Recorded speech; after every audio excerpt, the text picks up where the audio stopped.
In the USA, we have a government by the people. That means we can decide how much tax we should pay. Let's do that right now.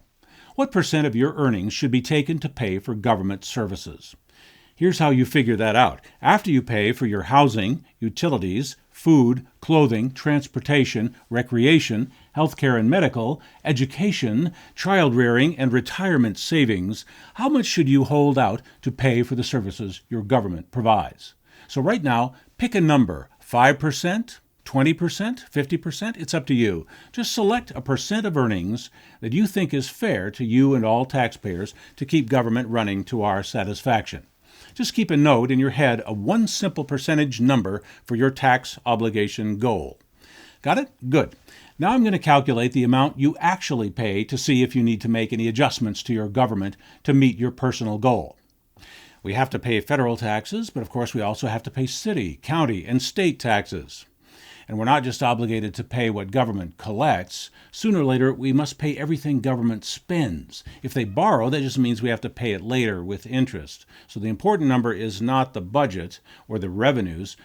Our taxes are based on government spending. Now, I'm going to play with a lot of big numbers, but you don't have to understand or calculate these numbers at all. By the time I'm done, you'll understand your taxes perhaps a little better than you do now. As an example, I'm using a Los Angeles taxpayer, but this is roughly the same for every taxpayer nationwide.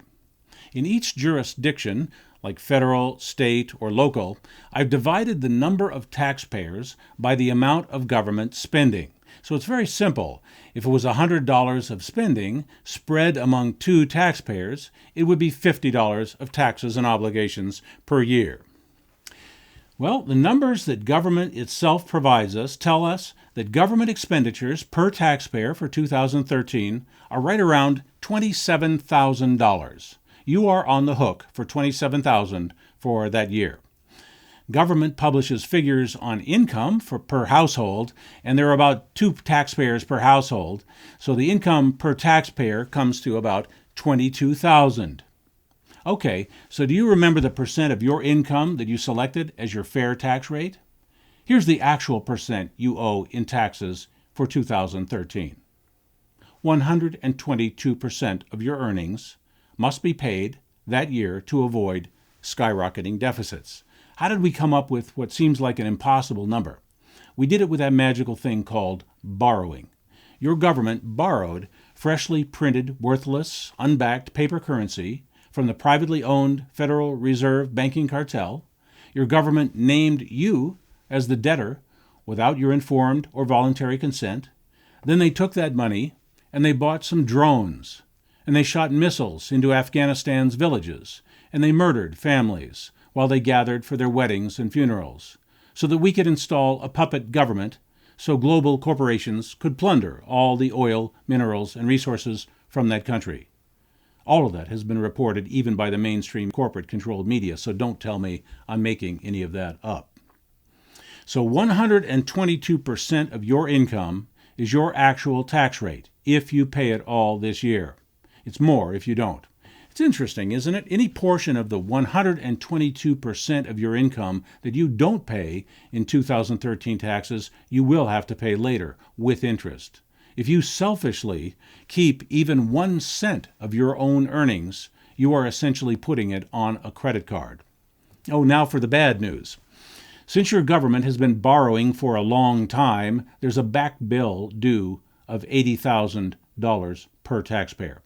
It would be wise to send your $80,000 to the Treasury right away. You see, interest in borrowing goes up every year, and this could get away from us. If each taxpayer does not send a gift to the Treasury of $80,000 in 2013, in 2014, you will owe $88,000. In 2015, it will be $100,000, and so on. Our tax obligations are far beyond our gross income, and they are now lurching onto a vertical curve. Ladies and gentlemen, we are cooked. So on your credit card, without your consent, government is lavishly paying for enforcing a global corporatocracy with the United States military as the enforcer, while paying back the retiring baby boomers for what they paid into Social Security, while paying for an exploding demand for welfare, food stamps, family subsidies, housing subsidies, transportation subsidies, unemployment insurance, workmen's compensation, Medicare, disability, and Obamacare, and fighting a war on terrorism, a war on drugs, a war on poverty, a war on privacy, a war on dissent, a war on the United States Constitution, and, of course, we have to pay for a few multi-trillion-dollar bank bailouts. So government is now very, very expensive. And paying for that costs 122% of your income and rising. No one has a right to borrow money and then arbitrarily name you as the debtor without your expressed consent. To be a true debtor, you have to have voluntarily signed a promissory note under full disclosure, and you must personally receive the loan funds. You have not done that. The people who are authorizing the borrowing are not the people who must pay back. There is a moral hazard here, where we have limited wealth and they are giving us unlimited debt. In various countries, this fiscal insanity has now led to severe austerity, drastic cutbacks of government programs and services, sky-high taxes, massive unemployment, skyrocketing suicides, riots, currency devaluations, runs on the banks, destruction of national sovereignties, and surrender of collateralized natural resources to the International Monetary Fund. One country that didn't suffer from all that is Iceland. Oh, sure, their government borrowed and spent just like everybody else's, but instead of pledging to pay back a bunch of crooked bankers for a bunch of phony money loans on behalf of a corrupt government and volunteering into debt slavery from here to eternity, they did what everyone should be doing. The people of Iceland put the bankers in prison. They let the banks fail. They threw all their corrupt politicians out of office, elected a new government, reformed their currency, and went on about their business in an era of renewed prosperity.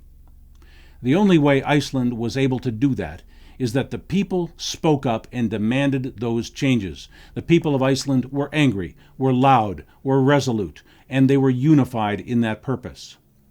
If we do not do the same, if the perpetrators of this mess are not held to account, it will be you and I paying the price, the full price with interest. My friends, it is time to make some noise. If you can't think of a course of action, join some group that can help you with that. I'm not prepared to say that the people of Iceland could do something and the people of the United States of America could not.